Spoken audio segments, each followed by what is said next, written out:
What's up, Degenerate Nation? Welcome to the Big Bets on Campus podcast.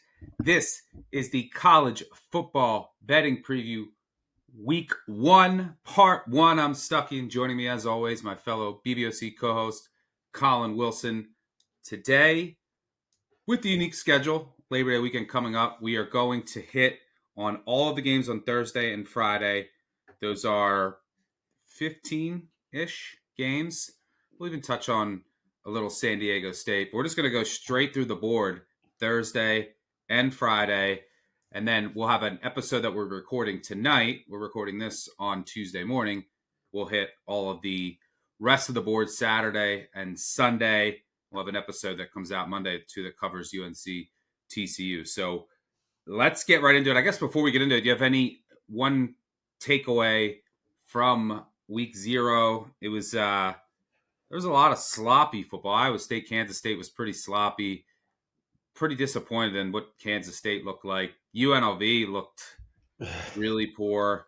Do you have any key takeaways or anything that you wanted to mention from week 0? Obviously, a very small slate. I feel like we should have a trophy every week for worst defense in the nation, and UNLV would be leading right now. I think a small take is that the loss that I took in the Iowa State-Kansas State first half was completely due to inefficient red zone play and so many fumbles and the ball being sloppy and on the field because of the weather in Ireland. It's only Tuesday when we're recording this stuff, but the state of Florida, North Carolina, there is weather in these games. There is drizzle and heat. There is spots of rain. So I think keep your eyes out for that, because these teams that aren't very good tackling, or these teams that maybe have new running backs, or their coach wants to run a toss at the goal line, keep an eye on that, because there could be sloppy weather on the East Coast. All right, let's get right into the games. We got a lot to get to, so we'll start 5:30 Eastern on ESPN. We're heading down to the Panhandle in Florida. USF will host Boise State. Right now, Boise State 6.5-point favorite, total 63.5. I played USF here, talked about this all summer. I really wanted 7 or better. So I would, if you didn't bet it already and you weren't following along in the award-winning Action Network app, I'd wait to see if a 7 pops again. If you do want to follow along on USF, humidity, weather could be an advantage here for USF early in the season. The Bulls haven't beat a ranked team since 2016. They're 0-19 over that stretch. But I think they're going to give Boise a game. Byron Brown, healthy, different offense with him. We saw how much he meant to that offense last year. It just wasn't the same. They've been recruiting well over the past couple of years. Alex Golich just has this program on the rise. I've liked who they brought in over the past 2 years. The whole secondary's back. This USF team, I just like where they're building toward. And this Boise State team, they're good, but there's no Ashton Genty here. It's the 7th offensive coordinator since 2019. There's still a couple spots on the offensive line, left guard, right tackle, that I have questions about. Maybe this kid, Marshall, might be the guy at wide receiver, but we'll see. There's still some questions I have with this Boise State team. And USF, just lots of seniors. I mean, look no further than that offensive line. You got 5 grad senior starters, over 115 career starts there. There are a couple questions I have with South Florida. I'm going to be watching closely. This is pretty much so many teams that we're going to talk about, but lost a 3-headed monster at running back, lost some guys that they counted on last year at wide receiver. So the skill positions, assuming Brown is healthy, will the skill positions hit early? That's what I'm watching. I've liked who they brought in, but that's kind of the biggest question. And then there's probably 2 sophomore starters in the secondary, but I like USF here, 7 or better. I'll call it right now. I think they pull out the upset. What say you in this game? 100%. They were going to be in a money line round robin. There is a 6.5 out there right now on the board. I'm probably going to take that by the time you and I get to talk. And I haven't fired on it because my projection was higher, like around 10. But I think I was in the exact same position a year ago when Genty and this team went to Georgia Southern. And I don't know if it's the heat or what, but they couldn't tackle. And Eric Shenander is still the defensive coordinator last that I checked. Now, I think it's a drop-off on the offensive coordinator side for Boise State. But let's be realistic here about Maddox Madsen. Everybody loves this 21-3 TD to INT rate. but 7 big time throws to 13 turnover worthy plays. I mean, there's smoke and mirrors in this kid's number, and I really think they have a downgraded offensive coordinator. Then you look and, who's taking up the slack for running? Sire Gaines, Malik Sherrod. I mean, are you going to be able to, fit the aggregate, the money ball of what Ashton Genty was? I mean, Gaines had limited carries, 20 of them 4+ yards after first contact. This is almost the same weather that we had at Georgia Southern. I mean, it's going to be humid, 88 degrees. I think that plays a factor. Plus, you mentioned South Florida, like their wide receivers, Keyshawn Singleton, 1.8 yards per route run as a freshman at South Florida last year. And a huge shout out to Chaz Nimrod, who transfers in from Tennessee, Bentonville High School kid, just like me. So a big shout out to him. But he was had some electric catches for Tennessee, and now he follows his former offensive coordinator down there. And you mentioned Byron Brown. All we need is a healthy Byron Brown. And we know that we're going to get that in this game. It's probably the last time we'll know if he's healthy. But again, I take it back to Eric Shenander because he's had problems at all of the stops, UCF, Nebraska, here. I mean, I know they get 4 of their top 5 tacklers back, but it's just a very loose, poor tackling defense. You could get some weather here, and you get a bunch of South Florida players that can absolutely juke you out of your shoes. So I'm with you on this. I'm going to buy this 6.5. It just got hit. I'm buying it right now in the app. You've already got it. It's going to be a money line. Yeah, I mean, the Boise State, I think their front seven probably takes a step back. Secondary is all back, but they weren't great last year. Yeah, I think the dog is the player. I projected close to 5. So after adjusting for everything, so I like South Florida there. Let's move on to 6 Eastern on Big Ten Network. Ohio and Rutgers. This is Rutgers now sitting at a 15.5 point favorite. Total 49.5. The 2 games I talked about all summer primarily were USF and Rutgers. I loved Rutgers. I bought them early. I would still lean that way at 15.5 if I had to play it, but it's getting up there in price. I mean, I project Rutgers a little over 17. I'm super, super low on Ohio coming into the year. Now, for what it's worth, I was last year too and was dead wrong. But this returning production, huge advantage here. Rutgers, I think they're top 20 in the country. Ohio's close to right around 100th. And this is a team that's bottom 10 in incoming talent. Like, they're just not bringing in a ton of talent. Yes, Navarro's back at quarterback, but you lose Tyus at running back, over 1,200 yards. Owen, who was so big for them at receiver, just that guy that Navarro would look to on third downs, key downs. He had over 1,200 yards receivers. You also lose your top 4 offensive linemen. Mm-hmm. More importantly, the defense just got absolutely ravaged. I mean, you lose your top 5 defensive linemen, your top 4 linebackers, your top cornerback. Even the special team should drop off. You look at some of, like, they're replacing a lot of those guys who hit. One of them, by the way, is on Rutgers, on the defensive line, transferred to Rutgers. And one of Rutgers' offensive line, who used to be at Ohio, this is just how college football is now back, starting at left tackle for Ohio. But they're replacing them with guys from like Pine Bluff and lower level guys. The defense could take an enormous step back. It was an extremely underrated unit last year. And by the way, they also lost Tim Albin to Charlotte. Rutgers, they did lose. They lost, I think, 8 or 9 guys to the NFL who were either drafted or signed unrestricted free agents. So there was some talent that left, bunch in the secondary, but that defense was really hurt last year. New coordinator in, probably going to see more too high safety looks. I like some of the talent that they brought in. I think they approached the portal very intelligently. The biggest question that I have on offense, I like the receiving core. Obviously, their replacement young guy at running back. Calic Manis is back at quarterback. That left tackle spot, you lose your left tackle to the NFL. The guy who you thought was going to start got hurt. The Lafayette transfer, Lansdale. But that was at the very beginning of camp, so they've had time to kind of find out who that's going to be. There might be a rotation. We'll see. But I think Ohio is in trouble here. I think Rutgers puts it on them. I think Rutgers minus the points is the play here. What say you? Yeah, I completely agree, but I took a different angle at this. I mean, I can't get over the fact there's one returner on the offensive line for Ohio. That's really bad against a Rutgers pass rush defense that was top 35 last year. And I expect that to be the thing here. And if you like Havoc on the defensive side, Rutgers is always a staple on the offensive side. And Havoc allowed top 5 last year. I believe they were top 5 the year before. It's just what a Schiano's offense is. They are very buttoned up from the very start. They do not shoot themselves in the foot.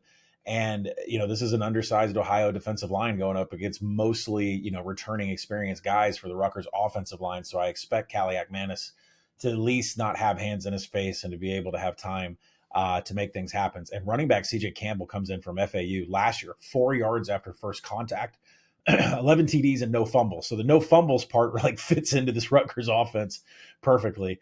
And I think the big question is, does Schiano take his foot off the pedal? Sometimes you get in these games and you're like, oh man, I'm holding 50.5. I don't know if I can cover that. If you look at the box score from the last 2 years, right, non-conference games where he could have just taken his foot off the pedal, box score against Temple, 23 points in the fourth quarter in 2023. Last year, 27 second half points for Rutgers against Howard, 28 second half points against Akron. Schiano does not take his foot off the pedal when he gets involved with these smaller school MAC. That Howard game was unbelievable.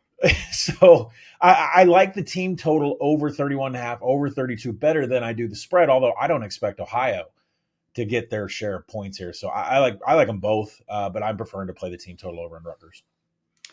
All right, let's move on to ECU at NC State. Little rivalry game here. I'm really looking forward to this one. 7 p.m. Eastern on ACT Network.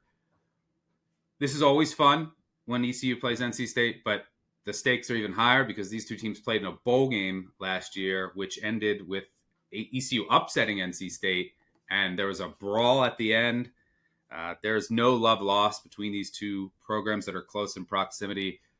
Market has moved quite a bit on the side and total in this game. Mm-hmm. This is another game I mentioned all summer. I missed the boat on the initial move. I wanted this over very bad and high total, which is always scary in week one. I also kind of wanted NC State, and that got popped yesterday as well. The way that I approached it is I played NC State team total over 37.5. I'm going to be looking for a live over, too, if this starts out slow. There should be a lot of tempo here. Now, NC State was super slow last year. I think they were like 129th in seconds per play. They were like down there with Army and Navy. New OC and Kurt Roper, he's talked a ton about tempo. And a lot of coaches do that, but I think that there's some merit here. I think that they're going to be significantly faster. I do like the skill position players that NC State has. Whether you're talking Smothers, Rogers, Jolie, the tight end is a stud. He might be their leading receiver. So I like the skill talent of this offense. Now, they did lose 2 offensive linemen to the NFL. So, center, right guard, that's the positions to watch up front. But I think this offense is going to score because I like some of the pieces. But most importantly, this ECU defense, I think, is going to take an enormous step back. One defensive starter back. And some of the talent that they brought in, not too high on. I think that there's going to be a huge drop-off in that defense. Same thing with NC State. Like the NC State defense, I'm also worried about losing a good coordinator. And then you have this ECU offense, which we know is going to go fast, air raid. So I think the tempo is going to be there. And the NC State defense, you look, they lost their top 5 defensive backs, 2 to LSU, 1 to Indiana, 1 to South Carolina, 1 to the NFL. You lost a linebacker in the portal to Miami. So Van up front, I think this defense is going to take a big step back. I think it's just points. I think ECU's in trouble here. And here's the thing. Not sure I'd laid 14 now. I wish I got this earlier. It was sitting at 11.5. I was saying, okay, maybe ECU's like a cute dog and this gets hit down a bit. It obviously didn't. So maybe I'll look live on the side, but the way I played it was the team total over. How does that last year's result impact either the spread total or the team total? In my case, if ECU is trailing if ECU's trailing like, I don't know, 35-21 with a couple minutes to go, like you could say like, oh, NC State is fired up, revenge, but ECU's fired up too. These teams don't like each other. Yeah. The only thing that I could see how that impacts this game, NC State doesn't take a knee late, punches it in to just kind of rub it in after what happened last year. So that's like, you could get like an extra bonus score. That's about it. But I'm definitely worried about this NC State defense. What say you? I agree with everything you said. I do make the game 16, so I would still play NC State at the current number, but I have struggled with this total because I missed the boat on the over also. And so now I'm starting to think, at what point do I fire on the under? But I think that the entire world is going to have an over ticket here. And I think we're going to clip what we have at some of the sharpest books. They've clipped a key of 62, and the next stop after that would be 65. So am I letting this roll until kickoff and considering an under? There are things that make me think there could be issues with offensive continuity. Hauser did not have a great bowl against NC State. If you look into the big time throws and turnover worthy plays, he was great before that against North Texas and Navy. He really came into his own with 7 big time throws and 2 turnover worthy plays, but he wasn't that great in the bowl. And then you look at scheme change, under Roper for NC State. Like, is that going to fire off with CJ Bailey right off the bat? I mean, he was 14 of 18 in big time throws, turnover worthy plays. Casey Concepcion is gone. Now your main target is tight end Justin Jolly. And this offensive line is like, oh, NC State returns over 100 starts, but they were 129th in havoc allowed. NC State was sloppy with the ball. Like, they are not really good at like maintaining offensive momentum and sustaining drives. I don't understand. Like, I think from a tempo perspective, you're correct. And this ECU secondary is going to be one of the worst in the AAC. So it's just impossible to even look at it under. But at the same time, I would have made this total last year in the bowl game 54, which it ended like what, 47? So like, are we like approaching 60, blowing through 62 and approaching 65 before kick? I mean, at what point do you kind of say these offenses are, not to say they're Stanford-like, but they're not equipped to sustain drives? Now there's going to be explosives, but I don't know. I'm kind of getting to the point where it's like, once we cross the 62 barrier, I'm going to start looking under, maybe a first half under, because it's new schemes, right? And Hauser's wasn't that great against NC State in the first place. So I lean NC State. I might play a first half under here. Yeah, I mean, ECU on paper, you could say, like, look, they lost Harris in the backfield, 5 of their top 7 pass catchers, 3 offensive linemen, so like a couple transfers up front. That's something to monitor. But I still think they're stacked at the skill positions, especially wide receiver with the Smiths, and they brought in some transfers that I like. So then the NC State defense, especially on the back end, both of these teams on the back end, I think are going to take an enormous step back. I project 16.1. So, yeah, would certainly still lean NC State's way, and they might not let their foot off the gas. But let's move on. Let's go back to the state of Florida. Talk a little Jacksonville State at UCF. This game kicks off at 7 p.m. Eastern on ESPN+. UCF got hit. It was a service release that moved this line. Look, this is one of the games in right now. UCF's in an 18.5 point favorite. Total is down to 52.5. It's come down a couple points. These are two teams that I want to sell early in the season. I mean, Jacksonville State is a total reset. You have a new head coach, new offensive coordinator in Clint Trickett. It's probably going to be more pass heavy, obviously, going from Rich Rod to Trickett. But Gavin Wimsatt is your quarterback. Not a fan there.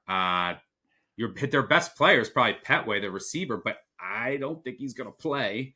He's not on the depth chart. He's been dealing with an injury, game time decision, and he's probably their most reliable player on offense. Their tackles could be former transfers from Hampton and Tusculum. Freshman center, not great. Their D also lost everyone on the back 7. UCF, same thing. It's a complete reset. They could start like 8 to 9 transfers on offense, probably 8 to 9 transfers on defense, 7 to 8 on offense.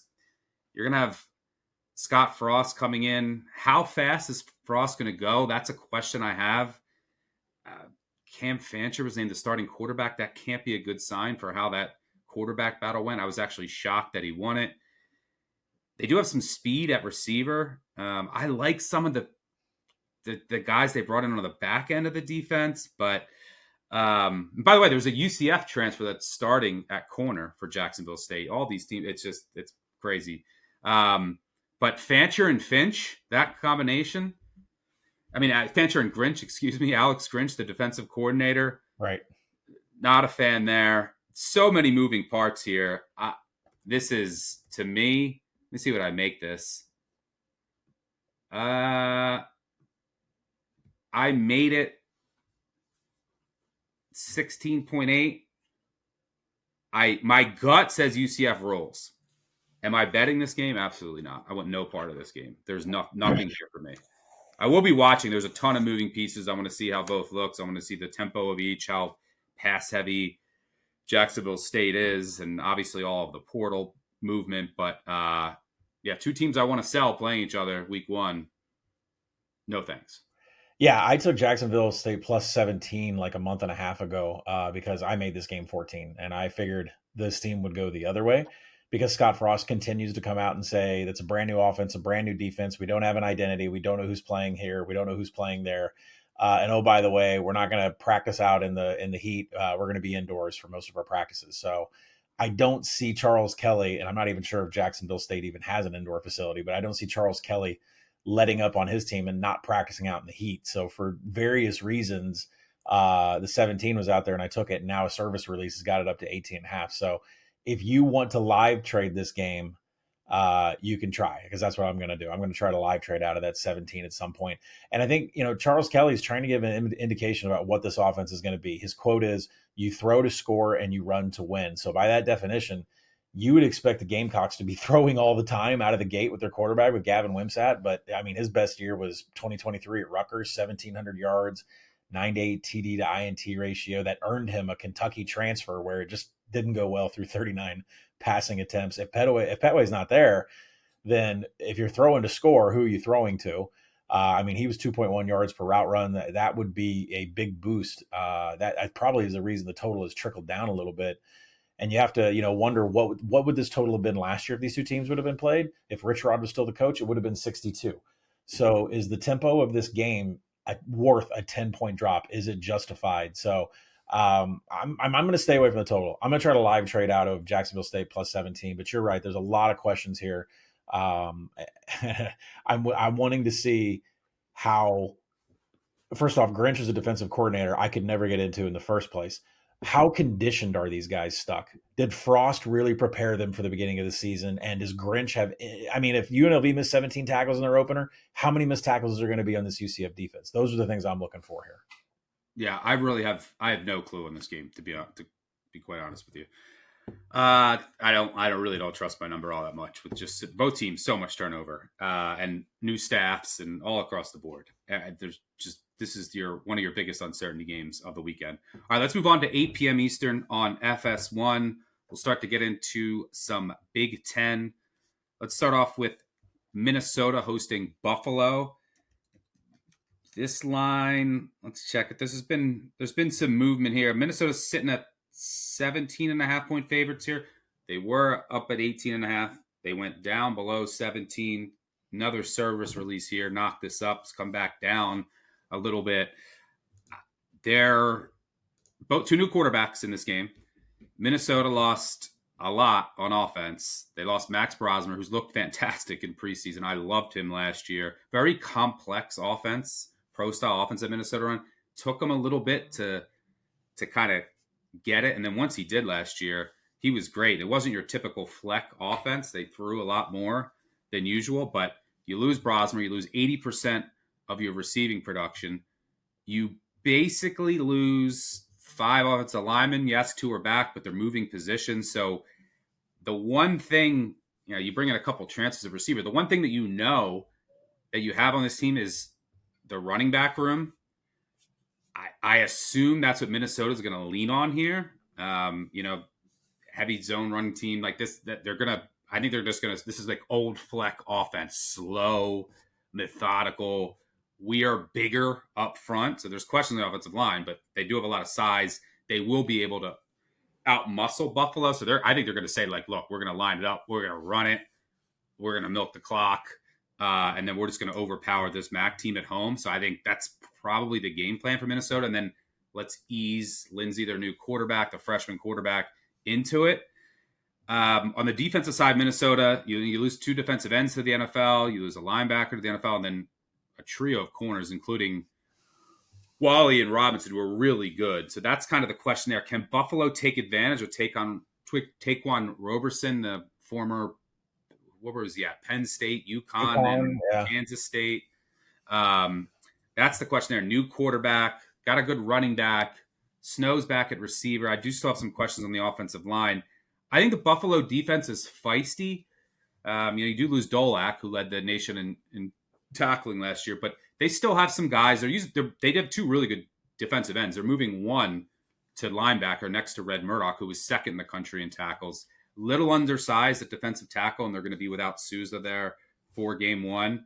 But I think that their defense can hold up well enough here. So I don't know. My first look here, this has come down slightly, and 45 is semi-important. So it's come down from 45.5 to 44.5. I think this is a grinder. If you look back, some of the games that Fleck has played against MAC teams since arriving in Minnesota, 17-7 versus Buffalo, 25-6 versus EMU, 31-26 versus Miami of Ohio. That one was a little higher scoring, but I think this plays out maybe closer to those first 2 that I mentioned. So I'm looking under here, lean Buffalo.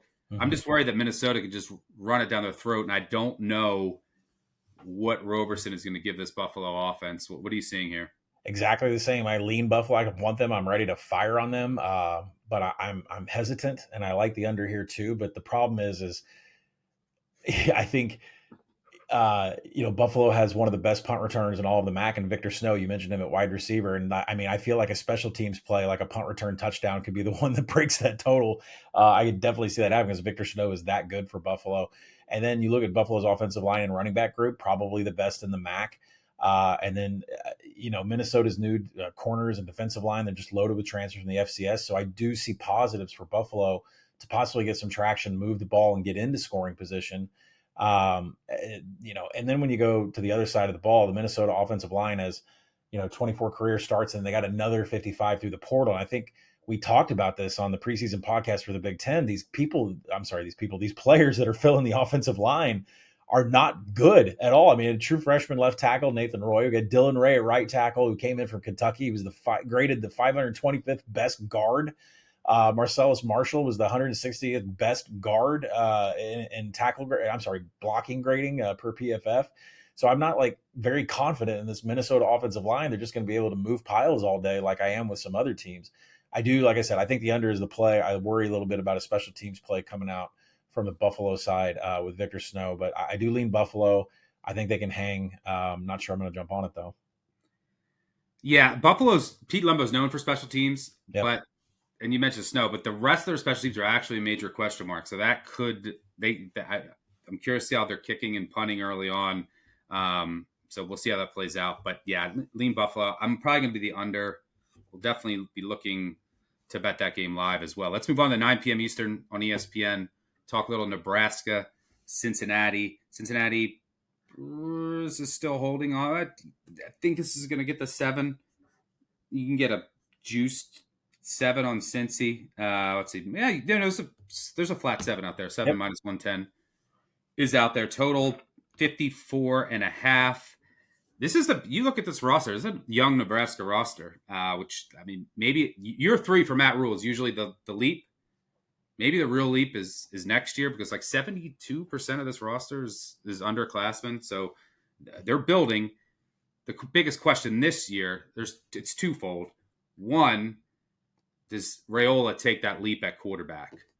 Very inconsistent, even down the stretch last year. Wasn't great. And Dana Holgerson, now the full-time OC, after taking over last year, what's that impact? But I like their offensive line. They had a ton of guys that were injured last year, so they have just a bunch of options and a lot of experience there. The defense is what I'm worried about with Nebraska. You lose your defensive coordinator. You lose 4 to the NFL, 4 to Power 4. They need some of their young guys, some of the transfers to hit, especially in the front 7. and you even have like an Idaho transfer that's probably going to start at cornerback. That defense is the question for me.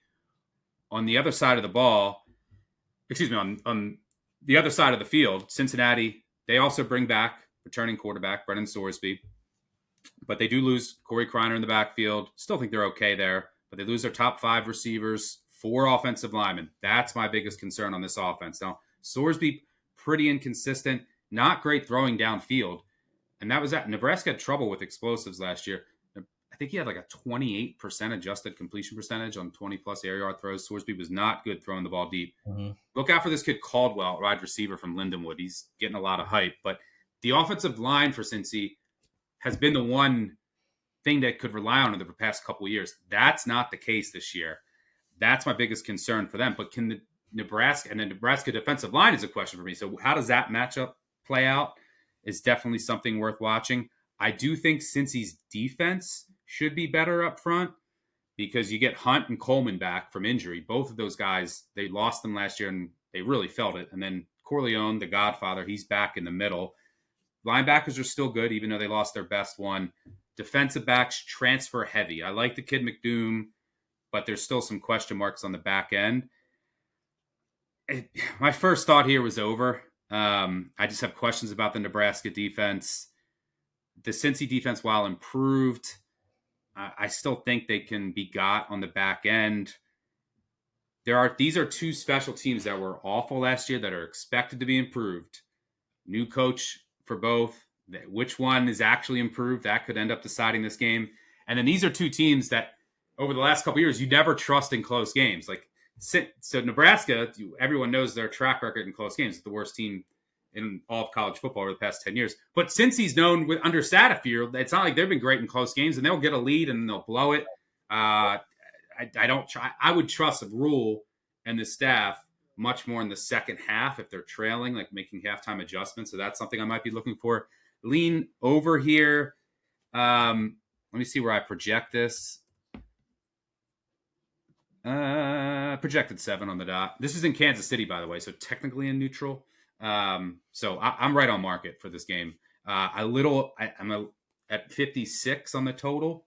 So, obviously 55 is the biggest key. Lean over a little bit. Nothing on the side. What say you?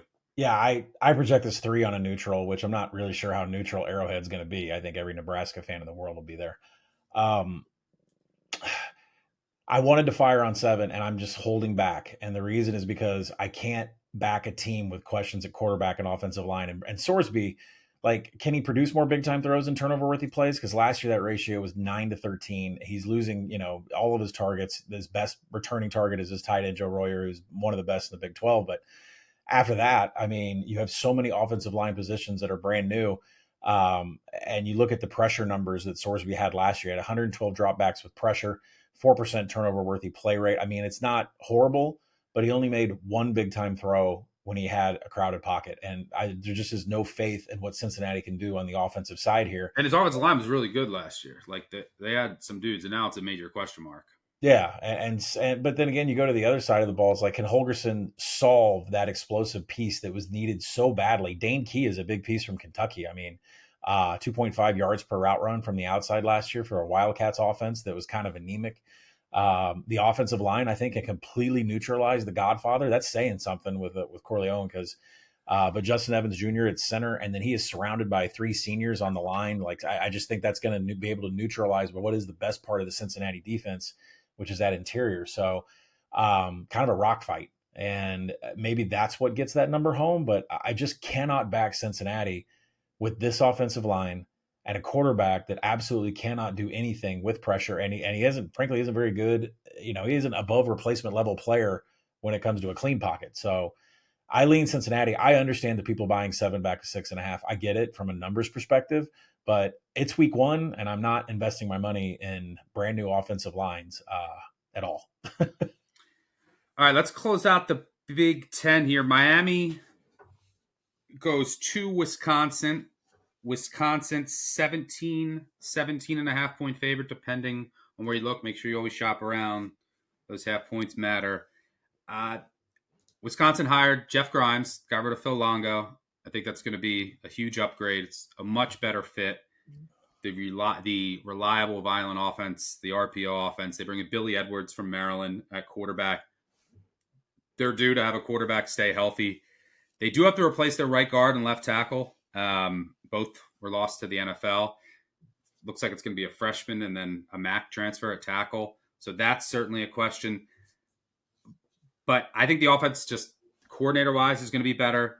I think the defense is going to be better, mainly because they addressed their biggest need from last year. Beginning of the year, there was injuries, and they just didn't have enough size up front. I mean, this is a team, the fewest amount of sacks in decades. They were bottom 10 in havoc and tackles for loss. There was just nothing up front. They couldn't get any help. I think their defense is going to be much better under Fickell on that side because of the portal additions up front. I really like what they did there. One of the reasons I bet Wisconsin's win total over. Miami is a mess, and I think they're going to be a mess to start the year. At bottom 10 returning production, they lost everyone on offense. They bring in DeQuan Finn, who used to play for Toledo, then he went down to Baylor. Now he's back at MIAOH. His mobility will help because this offensive line is super young, super inexperienced. They lost all 5 starters. I mean, this is an offense that lost 1,500 rush yards, 2,300 receiving yards, the top 13 in snap counts. I mean, they're at 6 either to the NFL or Power 4. So I don't know. This offense it's going to take some time. And Miami knows that. Now, so if you follow along in the app, you already know that Collin, I know that you played Wisconsin. I played Wisconsin. I also played first half. Am I scared? Yes. I mean, the total's 39.5. Do I love laying 17 with a total of 39.5 against a Miami team that, look, their defense, they lost their top 2 pass rushers, their 2 all-MAC linebackers who were huge. Secondary and their top corner to Auburn. Safeties are still solid. Cornerback's still a major question for me. And up front as well. I think Wisconsin's going to be able to dominate the line of scrimmage on both sides, which is the difference here. But Miami's going to take away explosives. They're going to try to not give up big plays. And then they have really good special teams. Even with a new special teams coach, they still should be really good there. And if you look under Chuck Martin over the past 4 to 5 years, these games against these Power 4 teams, they find ways to just ugly it up. I mean, go back to the Notre Dame game last year. I mean, it was, what was that, 28-3? That game was disgusting. So am I a little bit scared? Yes.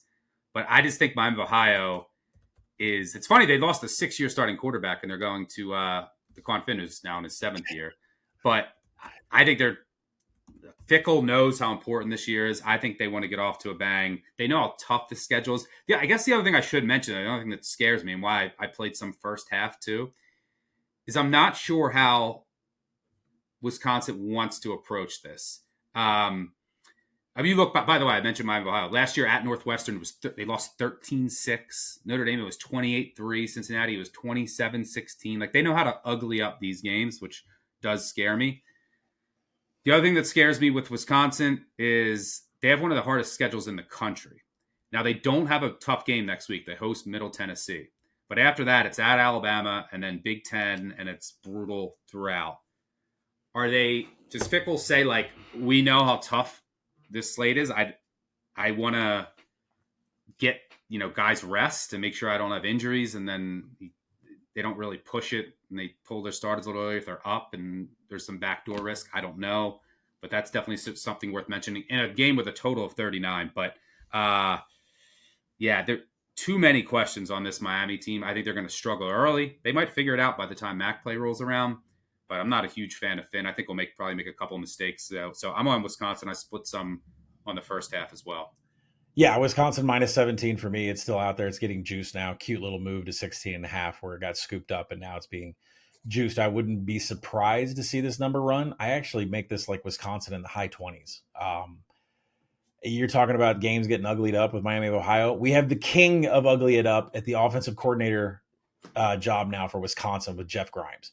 He wants to line up and punch you in the face on the ground, and that is a really bad scenario for this Miami of Ohio defense, who's expected to have one of the best back sevens in the MAC from a pass defense perspective. but from a run defensive perspective, it is not good whatsoever. So, I think Billy Edwards Jr. is going to be running more than he's going to be throwing. We'll see what Dupree and James can do in the backfield. But this offensive line for Wisconsin should absolutely mash Miami of Ohio all day. And that's going to be the play calling from Jeff Grimes. So I don't have any concerns about Wisconsin moving piles, getting into scoring position, and Grimes driving it in. Does Fickle take his foot off the pedal? I don't know. At this point, we need bonus points. We really do. I mean, after last year, not getting to a bowl in front of your home crowd, I feel like they want to. They don't know how many wins you're going to get this year. This is you and I know, like you and I both know. We've talked about this extensively. Coaches know what spreads are. Coaches know, but I know that Fickle knows what the spread is. So I just leave it at that. That you need bonus points with your alumni and your fan base. That could be in the back of his mind too. I have no faith in DeQuan Finn.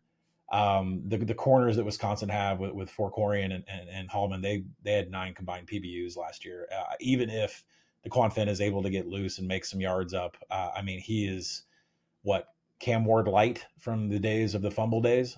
So, I mean, there's a lot of havoc allowed, a lot of balls on the turf, on the carpet. So I don't have really any concerns with Wisconsin. I think when it dipped to 16.5, I thought, well, I think some people are trying to get the better number of 17, and now you see the market just getting pounded with Wisconsin money, as I think it should be. All right. One other quick game: Wyoming at Akron. Akron 7-point dogs. Another game, a lot of uncertainty here. I would assume Wyoming's offense should look more competent with Anderson at quarterback all year. He took over late last year, although he did look good, but really only against really bad defenses. Only against New Mexico. Yeah. And the offensive line, they do have some experience. They had a lot of injuries last year. But the defense, total reset. They need youth and some FCS guys to step up. Akron side, you have Finley back at quarterback, which is big, but the rest of the roster is a complete reset. A lot of lower level guys, just like a lot of these MAC teams. And I think Wyoming's a program on the decline for what it's worth. But I mean, Akron lost their top 9 in snap counts on the defensive side. Special teams could also take a huge step back. They were actually pretty good for Akron last year. Lose a really, really good punter. But their defense, major question mark. Their offensive line, as always, will be a major question mark. They need Adams to be healthy at receiver. I don't know. A lot of uncertainty in this game. Akron also has the postseason ban. Where are they at mentally, physically? I don't know. This game is difficult for me to handicap, but I do think good round robin piece. I projected it 6.5 in between there. I'll probably have Akron. I'm going to do a round robin with games on Thursday, Friday, Saturday, Sunday, Monday. I'll probably throw Akron in there to start things off on Thursday. High variance game. Probably come down to dumb shit, to be honest. No strong take, but Akron money line. I'll find a way to have something here in this high variance fest. Yeah, I lean Akron here. I don't know, but I make it 8, and I don't know why I'm hesitating. It really 7 should be good enough here. I don't know if it's that Wyoming can get the ball and score. That's kind of a joke. I don't know if they can against anybody, but Ben Finley could be one of the best quarterbacks in the MAC. His last 4 games in conference last year, Buffalo, NIU, Kent State, and Toledo, which some of those are pretty good teams in the MAC. He had 10 big-time throws and 5 turnover-worthy plays. Ben Finley really came into his own at the end of last year. There's experience in the 2 deep secondary, but I mean, there's a lot of void. I'm sorry, there is a void of experience in the 2 deep in the secondary in the back half of this defense of the 4-2-5. So that worries me a little bit about the Akron side. But do I expect Caden Anderson to get into that? He had 5 big time throws against New Mexico, and he only had 8 on the entire season, which means he only had 3 outside of the New Mexico game. The new running backs, Harris from North Texas, Kellen out of Charlotte. Kellen specifically had some really good numbers, yards after first contact. Terrible yards after first contact, really good juke numbers with missed tackles forced, which means he's going to be able to, swerve around the field against Akron, but the second he gets touched, he usually goes down, at least from his numbers from 2 years at Charlotte. I like Akron here.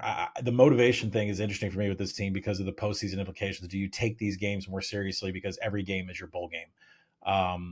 We'll see. I want to get in on Akron too. I do like Ben Finley. It's a play on Akron. If they are continually hounded in the market, it's a play on team for me because I do think they have some offensive consistency and quality that we can look forward to.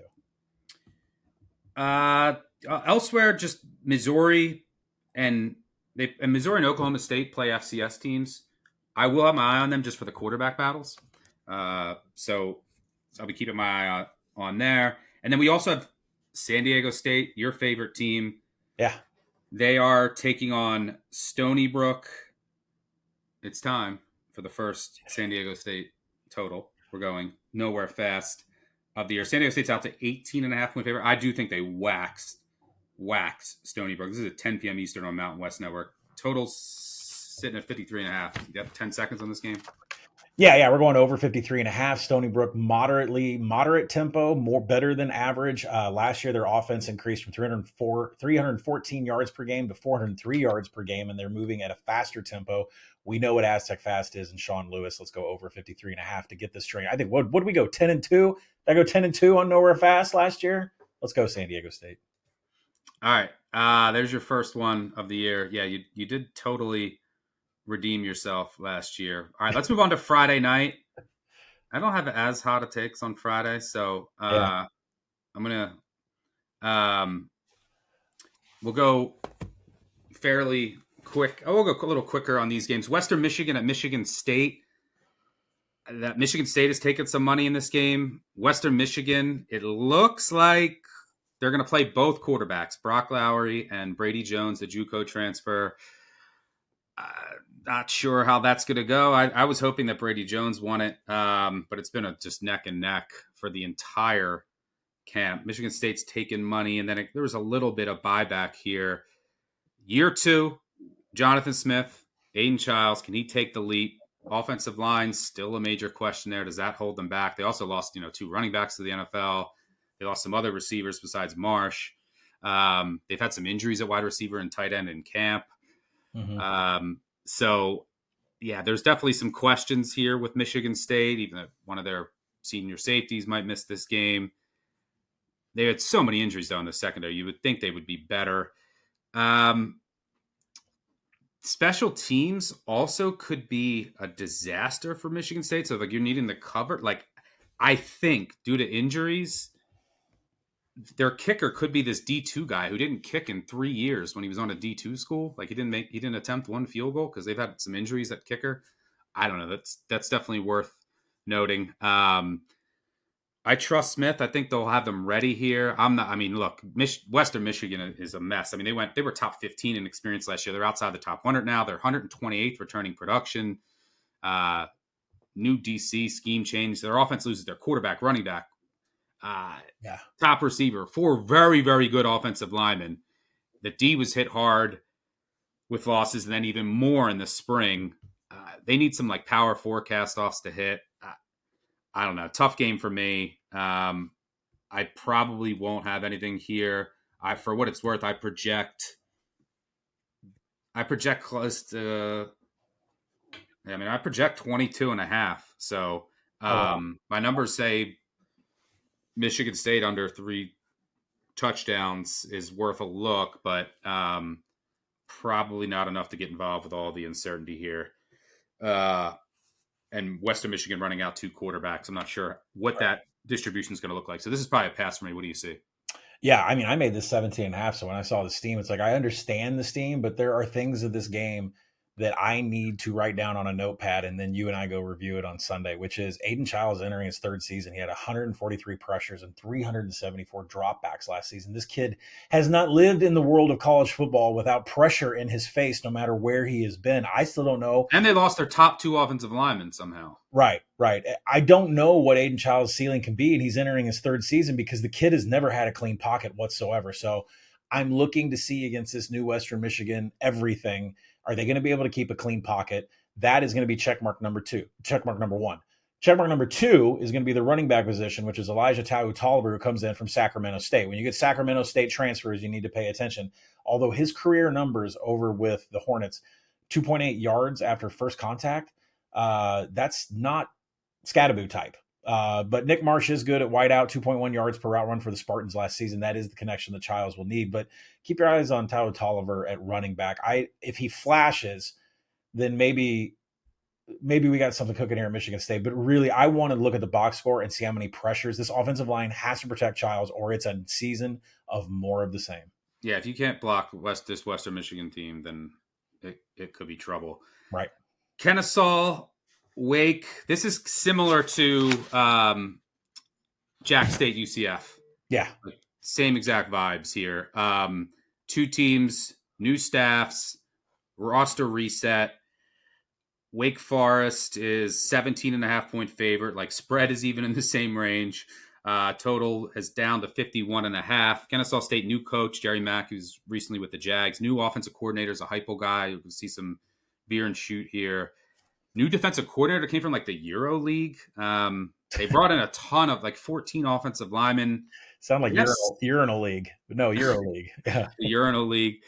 They brought in a ton of offensive linemen. They got bigger on paper in the trenches. They got some dudes on the back end of their defense, but a lot of uncertainty here. Dexter Williams, who's been all over the place, will be the quarterback. I'm not sure how this is going to work, but maybe their defense could be feisty. Not sure how good the defensive line is going to be, which could be a problem here in this particular matchup because you're going up against Wake Forest, who new head coach Jake Dickert takes over for Dave Clawson. When that happened, they lost 7 starters to the portal. They lost all 5 of their offensive linemen, 4 to Power 4. Although that speaks to how maybe bad the portal was this year. I mean, 4 of those Wake Forest offensive linemen went to Power 4. They weren't great, but they lost their top 4 receivers, 3 to Power 4. Their quarterback, their top tight end. You're going to see a different offense. It's not the slow mesh. It's going to be more outside zone runs, more 12 personnel. And it's going to be Robbie Ashford at quarterback. So more importantly, it's going to be a lot of Claiborne, who's their best player. You're going to see him a lot. The D for Wake Forest, their offense is a total reset besides Claiborne pretty much. The D has a little more experience, but there's still transfers all over. I love Patterson at the nickel, but other than that, a lot of questions. The offense has a couple of Wazoo guys that came with Dickert on the offensive line, but this is just going to be a lot of Claiborne, a lot of Ashford running. Yep. They might be able to have success doing that against Kennesaw. Yeah. Let me see. I want no part of this game, but I project this at 17-6. So I'm right on market. And I'm at 50.5. So nothing for me here. What do you see? I make the total 40. I want the first half under in this game, just for all the new pieces that are going on. I mean, that quarterback battle at Kennesaw between Dexter Williams and Amari Odom, I expect to see them both running the pistol, and I don't think they're going to run it effectively whatsoever. Dickert has seen plenty of that in his time. He was actually, remember the Washington State DC, although the Washington State defense seemed to be the one that was the problem all the years. I don't know how Dickert got a raise going to Wake Forest as the head coach. Yeah, you're right. It's going to be a lot of Robbie Ashford running around. So the thing that I kind of hang my hat on with this game is the fact that Kennesaw State, the one redeeming metric they had last year is that they finished 42nd in PFF tackling. Everything else was a complete dumpster fire, but they can tackle in space. And that's exactly what you're going to get with what this new Wake offense is going to be. I expect very slow tempos. I don't expect a lot of offensive efficiency here. A lot of new faces on the Wake Forest program. Kennesaw offense that's just incompetent, and the defense that can actually kind of tackle. I'm going to play first half under. Actually, I think I'm going to do it now. All right, let's move on to Charlotte. App State. Sadly, no more Biff for Charlotte. We will miss him, but they did bring in Tim Alvin, who we like, and he showed that he can turn around a program, and he can do a lot with lower level guys, and he's going to need some lower level guys to step up for Charlotte. This game will be played, by the way, in Bank of America Stadium, sitting at 6.5, pretty much across the board. App State minus 6.5 total, 50.5. 2 new head coaches here, Dal Loggins, who we're not fans of. He's the 4th head coach in 7 years at App State. He'll call plays. I think this is a program on the decline. It's pretty sad because I think college football is better when Boone is on fire and this team is good. But they lost a lot. Like, they lost their quarterback to UCLA, then Tennessee. They lost their top running back, their top 3 receivers, 4 offensive linemen. It's a complete reset on the offense. And look, I think A.J. Swan is going to be the guy, former Vandy guy. J.J. Cole was also in the mix, who transferred from Iowa State. Their defense has been on the decline for the past couple of years. Last year, the run D was bad. Their pass D's been bad the last couple of years. Used to be reliable. They need some transfers to hit on the defensive side of the ball. Same thing with Charlotte, though. Like, they lost their top 3 quarterbacks, their top 3 running backs, their top 6 receivers, 4 offensive linemen also. They're going to need some lower-level guys to hit. Look, they're going to run like Connor Howell just got named the quarterback. It was a 3-way race with a bunch of guys that had at least Power 4 experience, game experience. Harrell won the job. You're going to see like a spread option, run heavy offense here from Charlotte. I do have a lot of questions. 4-2-5 base. They have a lot of questions about their cornerback position. And do I think App State can fully take advantage? Not really. Look, obviously everything I just said, ton of uncertainty on both sides. I took the points, and my main thinking is a lot of uncertainty here. I want the coach. I want Albin. Yeah. I trust Albin way more than Loggins. So give me that touchdown in my pocket. That was pretty much the handicap for against an App State team that I'm low on. I project this around 5. So, yeah, obviously shop around weight. It's in at 6.5. See if that 7 pops, or if you can find a cheaper one out there. But I took the points here. I show a little bit of value, and that's my handicap here. Lot of uncertainty, new quarterbacks on both sides. Give me the coach who's proven that he can do this with, like, look at Ohio last year. Brand new roster. A lot of uncertainty. And he took them to the MAC championship and won their first title for the first time since the 60s. So, yeah, give me Albin over Loggins. What say you? Yeah, I completely agree. It's the coach here that you want to back from what Albin's done. Listen, if Connor Harrell can run inside zone quarterback keepers and with multiple running back sets like a Rourke brother, then Charlotte can cook. Albin loves to use tight ends here, so it's kind of a bitch of an offense to prepare for, and we'll see if App State is up to the task here, because I don't think that they are whatsoever. And then on the other side, the pro style spread, the RPOs, the bootlegs, the play action, they're going to want to get JJ Cole and AJ Swan to throw verticals. I don't think that they're going to be able to get that done. They do have a good wide receiver in Dalton Stroman, 1.9 yards per route run in his 4-year career, but I think it's a pretty simplified offense that you can detect and you can defend. It's just not very complex, and I think Ohio is going to be able to scheme against that. Now, not Ohio, although Charlotte, you mean? Charlotte, yeah. So but Charlotte has a bunch of Ohio linebackers, which should help with the transition. That their defense is going to look like Ohio's linebackers from last year. I did play the first half under last night when I was doing the podcast notes. I'm not sure App State can get that vertical passing game going right off the start. If you know anything about Albin's offense, it's ball control between the tackles, a slower tempo. There's some offensive line continuity for the 49ers here, so I expect them to be able to control the ball, longer possessions, eat clock, and do what they want. So I like the first half under here too. I mean, it's really kind of the theme, right? We're getting new coaches, new players, new schemes, new everything. First half unders are really the way that you want to look. All right, a couple games that I have nothing on before we get to Auburn-Baylor, which is the highlight of Friday. Although it's worth mentioning Tarleton State against Army. Tarleton is really good at the FCS. I'm hearing a run to the FCS national title is what I'm hearing. Looked really good. And look, Army has a lot of question marks, especially on the offensive side after losing Daly. And it's not like, I mean, look, Service Academy laying over 2 touchdowns against a team that looks competent. Although it is usually an advantage to not play. And they saw what Tarleton had last week. And this is one of the it's a rare example when I don't think that you would want, excuse me. So historically, and this is FBS versus FBS, teams making their debut hit it like 61% against teams that played in week 0. So that favors Army. And this is even worse for Tarleton, because you're playing a team with a unique scheme. So they're not able to prep. And it's on a short week, and they were just in Portland, and they're going across the country. Situationally, it's a nightmare, but I don't know. Maybe they wear down. And Army should have the ball a ton and just control the clock. But I don't. If you're feeling feisty, Tarleton money line maybe. Maybe this is like when Army lost to Fordham a couple years ago in their opener.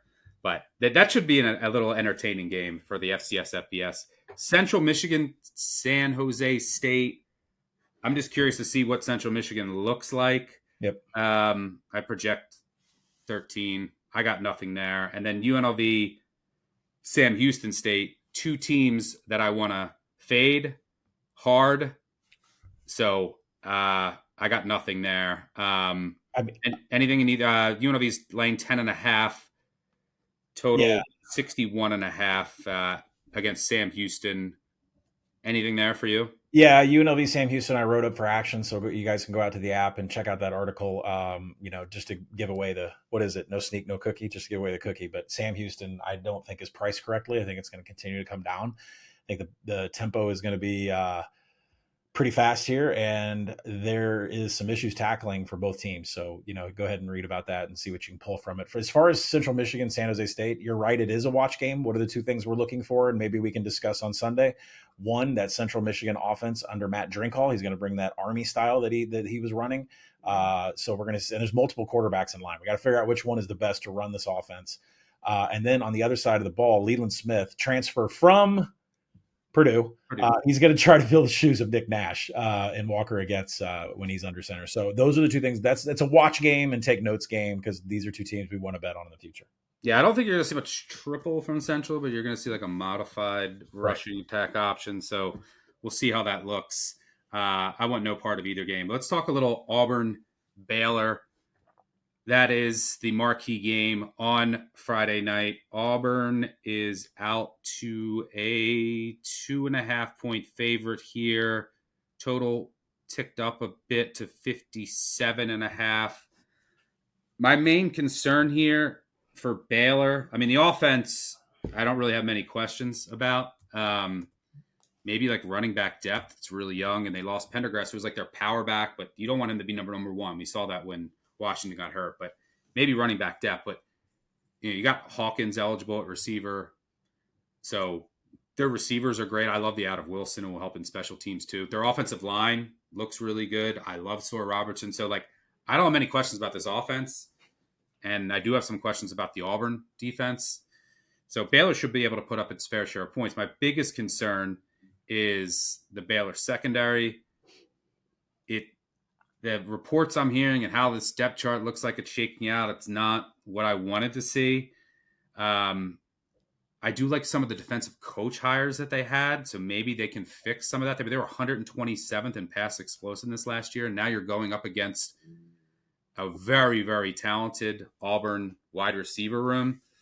So can Aranda in his second year calling the D with some of these defensive staff hires, can they fix that secondary? That is my biggest concern. Auburn just on paper has more talent. I mean, look, they were top 10 in the portal, top 10 recruiting this year. But I don't like what I'm hearing out of Auburn. I love, again, Auburn also with their offense. I love the offensive line. I think finally they have the offensive line in place. The guys in the right place, experienced. It was just a huge hole for years. I think they finally figured it out. It does look like Singleton, who was one of the best wide receiver gets in the entire portal from Georgia Tech. Guy can fly. Just a big play waiting to happen on any down. It looks like he's close to 100%. So there were some injury questions in regards to him, but it looks like he's going to be good to go. That's important.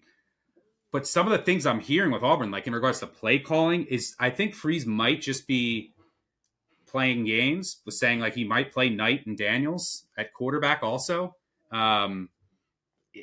So I don't know. We'll see.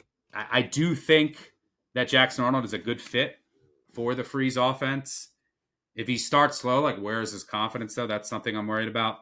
So I don't know. I mean, I'm high on Baylor, and I was higher than the market on Auburn. I'm starting to sour on Auburn just from what I'm hearing, just vibes wise. Baylor, I projected, I have this at 1. So if it got to 3, I might consider Baylor, but I am worried about the secondary. I might look at this live. Another wrench to throw into this. Looks like freshman kicker for Baylor. And McPherson, who was supposed to solve Auburn's kicking problems, which were a disaster last year. I think they were dead last in field goal percentage. Looks like he unfortunately had a setback health-wise. see, he might be going back to McGuff or whoever those guys were last year. So the kicking in this game, it's supposed to be a close game. Neither team should feel very confident in their kicking. So just keep that in mind. I don't know. If this gets a 3, I'll be tempted by Baylor, but I'm definitely concerned about the secondary. As of now, it's to stay away. Should be super entertaining game. Like both offenses should have big advantages. I know you like Auburn here. You played some early Auburn money line. What are you saying? I did play Auburn early money line. I'm not worried about it. I mean, I know the warts that Auburn has, but there are problems with Baylor that I have too. I mean, Sawyer Robertson, people are crazy about him, especially after a 28-8 TD to INT, but he had a 15-16 big time throw to turnover worthy play rate. He was outside the top 65 and on target rate. That means he's not one of the top half quarterbacks in FBS that can hit a target in stride. DJ Durkin has to field the 3-3-5. They have 2 new defensive tackles, one from the portal. I mean, they're going to produce from the first snap, but I mean, we still have new faces there. Baylor finished top 10 in havoc allowed. So that's good for them. But at the same time, Robertson's turnover worthy plate triples when he has pressure. I think there is going to be pressure in this game a little bit, but when it happens, it's such a big key because he just turns into a sub player when he has hands in his face. And it's been that way now for a couple of years. Keep your eyes on the weather here. There was rain predicted in the first quarter last night when I looked at this. Now it's all predicted in the second half. So keep your eyes on that. It could be one of those things where if it is the first quarter, maybe you want to wait and play it live if something funky happens with a slippery ball. I don't really have issues. This game's going to be weird. That's all I know. Yeah. And it's such a big game for both teams and their win totals and setting the tone for the rest of the year, especially Auburn. Auburn, the vibes could get really high. Yeah. If they win this game on the road to start the year with a lot of questions, or if they lose, I could see things, teetering for France. Baylor did not improve in their secondary, and they finished 118th in coverage grading last year. They're just not creating contested catches. And that is a really bad scenario against Eric Singleton from Georgia Tech, who was 2.2 yards per route run. He could play both wideout and slot. Cam, too, is one of the best. Cam Coleman is one of the best wideouts. Malcolm Simmons, 2.3 yards per route run from the slot. I mean, this Horatio Fields from Wake Forest is even pretty good. He's just not – he didn't put up the numbers that the other 3 did. But, I mean, they're literally 4 wide receivers. Pretty good number 4. And Aranda just keeps talking about stopping the run. It's dude, Auburn's probably okay, we'll just throw all over you. Right. And with Aranda calling the defense, his big deal is I love Dave Aranda because he's just so honest and so truthful. I've never seen a coach just be able to just tell you exactly everything they're going to do and everything they're thinking. He doesn't hide anything. And when he's calling the defense for Baylor, it's the same thing they did at LSU.